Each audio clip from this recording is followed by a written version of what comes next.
Hello les amis, j'espère que vous allez bien. Je suis contente de vous retrouver aujourd'hui pour un retour de lecture spécial poche. Que des livres de poche à vous partager aujourd'hui. Si vous êtes nouveau, bienvenue. Je suis à la fois passionnée de sport et de lecture. Donc aujourd'hui c'est un retour de lecture, mais je fais aussi des petits hauls, donc n'hésitez pas à vous abonner. J'ai que des éditions de poche aujourd'hui, avec des notations très divers et surtout des livres qui ne peuvent pas laisser indifférentes. Voilà. Je vous spoil direct. Je me suis dit c'est aussi bien de vous montrer des lectures accessibles en termes de prix. Ça fait des tout petits, voilà, tout petits.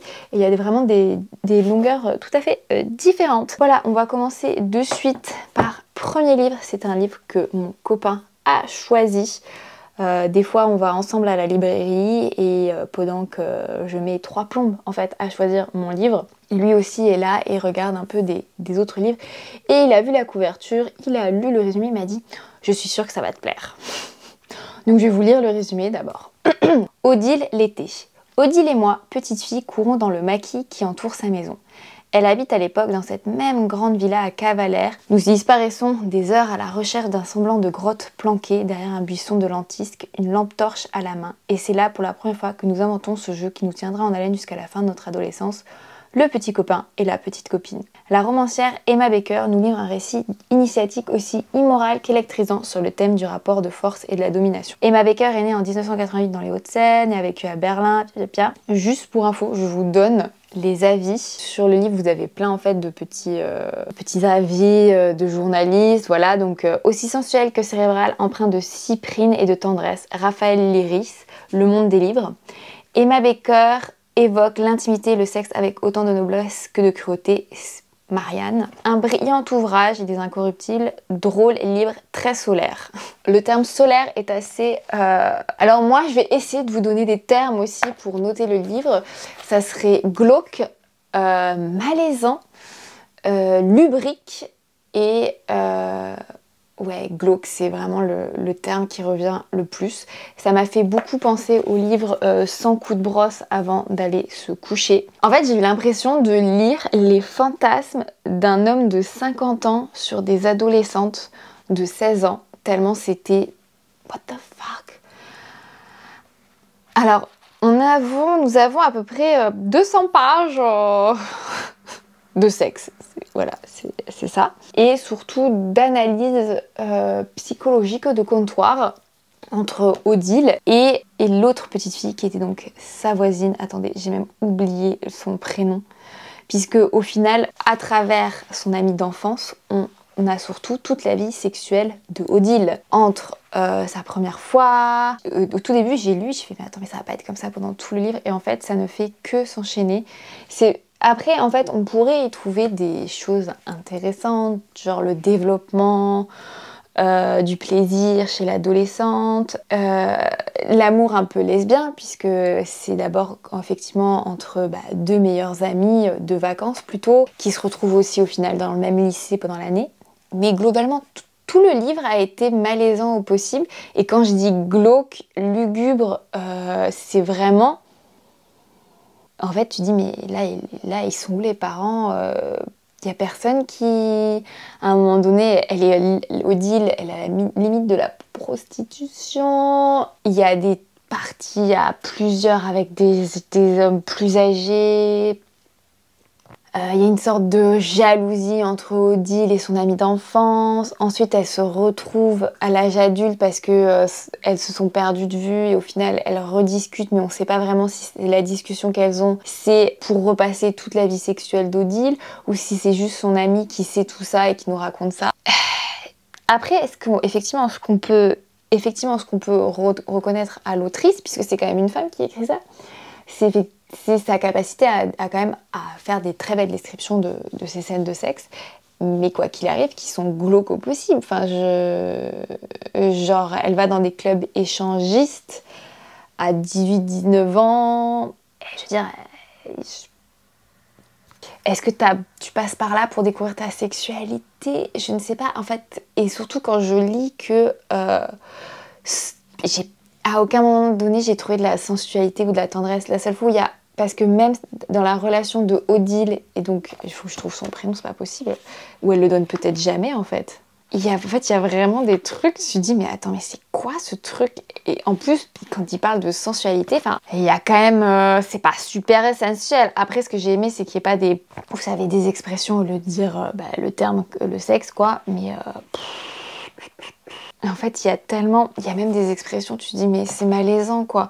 C'est en crachant sa fille au centre aéré.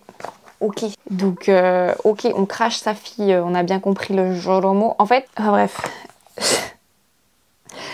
Je ne vous recommande pas Odile l'été, sauf si vous voulez lire un livre où tu as l'impression que c'est plutôt un mec qui l'a écrit, de 50 balais, qui avait envie de se tartiner la nouille. Je sais pas comment expliquer ça, mais même si je trouve que 100 coups de brosse avant d'aller se coucher, enfin bref, ce livre-là, je vous le mettrai, est mieux que ça, parce que ça, c'est...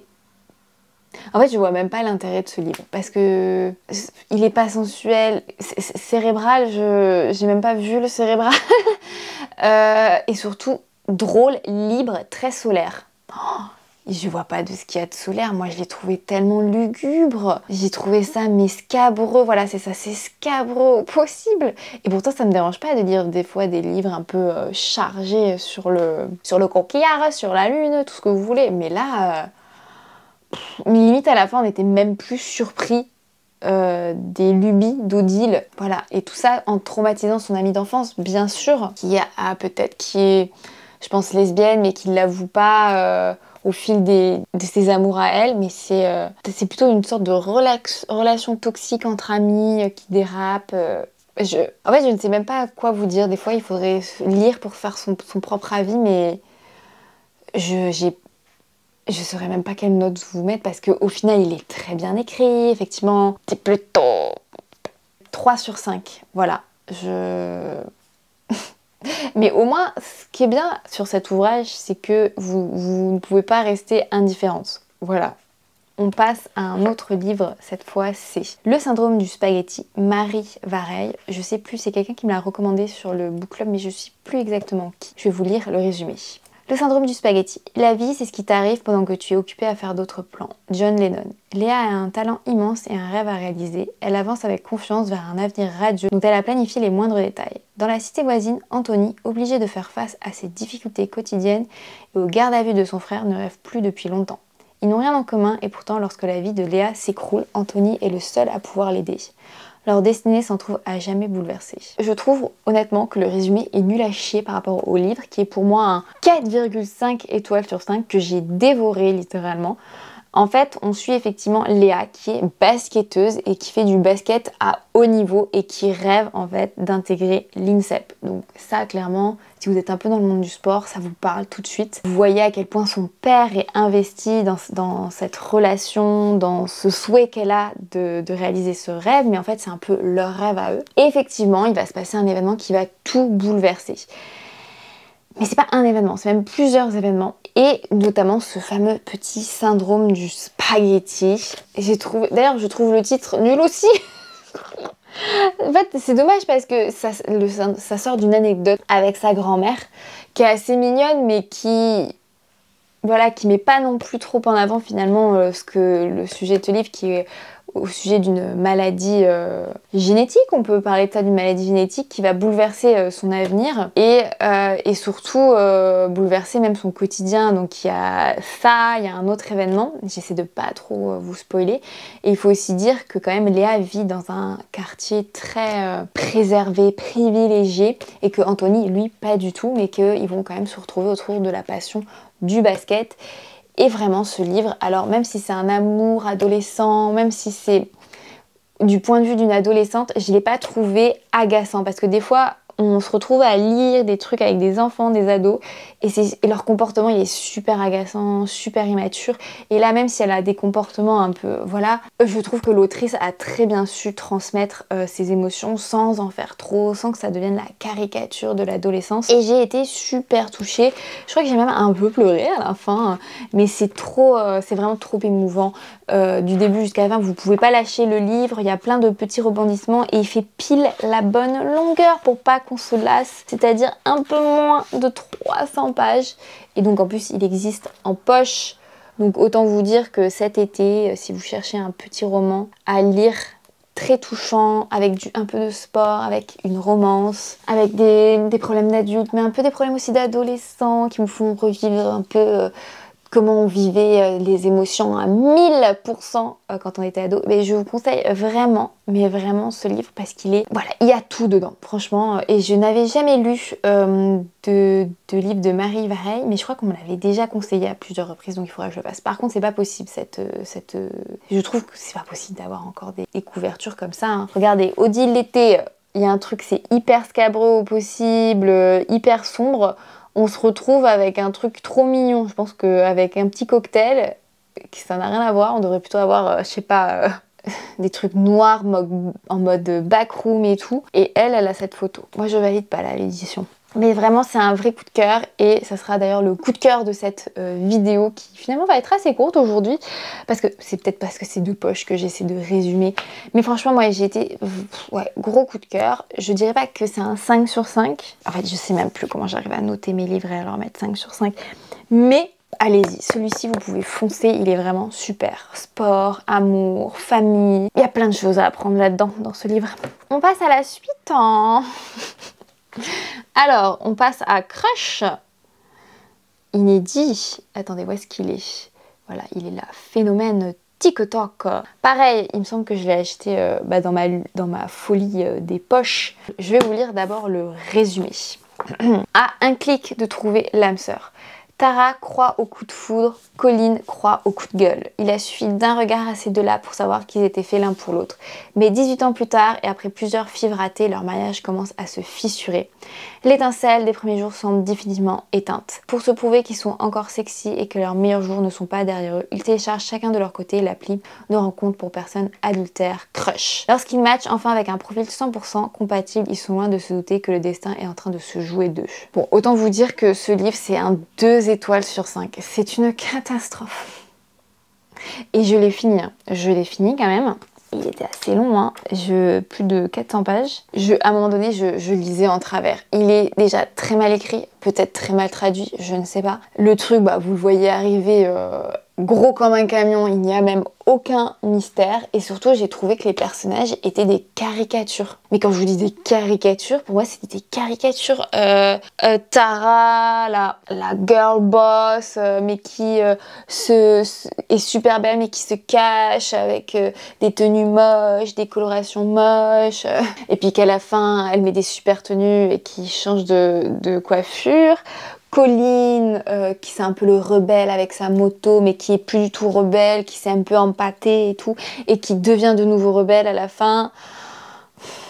Alors, en fait, il y avait plein de petites pistes à explorer avec effectivement la five qui ne fonctionne pas, mais je vous donne dans le mille, à la fin, tout finit bien. En fait, il n'y avait aucun mystère dans ce livre. Tu vois le truc arriver, mais c'est tellement grossier et c'est pas non plus super bien écrit, hein, on va pas se le cacher. C'est voilà. Ensuite, il y a des petites conversations un peu chaudes et tout, mais c'est pas... Voilà. Et puis t'as surtout cette relation qui se noue après quelques conversations où t'as l'impression que les gars, les deux, ils sont genre in love de leur crush parce qu'ils ont tous les deux un pseudo différent. Mais bon, hein, voilà, on a très vite compris que voilà, s'ils matchent à 100%, c'est que... Et